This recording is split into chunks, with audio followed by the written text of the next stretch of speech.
চলেন সিঙ্গাপুর সম্পর্কে একটু জেনে নিই। সিঙ্গাপুরের আয়তন হচ্ছে 724.2 বর্গ কিলোমিটার।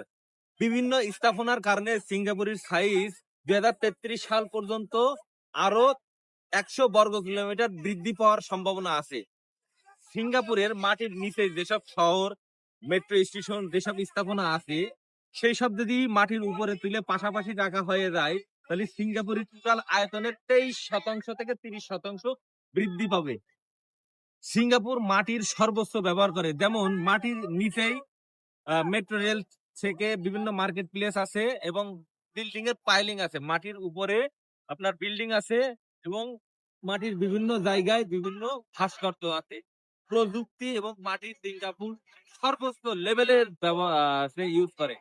এবং বলে রাখা ভালো যে আমি বর্তমান যে জায়গায় আছি সেই জায়গার আগামী 100 বছর কিংবা 200 বছর পরে কি হইতে পারে সেই সব প্যাটার্ন তৈরি করে একটা কনস্ট্রাকশন সাইট তারা নির্মাণ করে। তাহলে তাদের প্রযুক্তি এবং তাদের চিন্তাধারা কত দূর লেভেলের। আমি শফিকুল একজন কনস্ট্রাকশন ওয়ার্কার হিসেবে আপনার ভাই, আমি আপনার সাপোর্ট চাচ্ছি। আপনি আমাকে সাপোর্ট দেওয়া মানে একজন কনস্ট্রাকশন প্রবাসী তাদেরকে সাপোর্ট দেওয়া। আমি আপনি যদি আমার কালার কিংবা আমার পজিশন দেখে আমাকে হেও করে দেখেন তাহলে আমি ভেস্তে যাব। দয়া করে আপনি আপনার ভাইকে সাপোর্ট দিবেন। ধন্যবাদ। Happy journey, best of luck.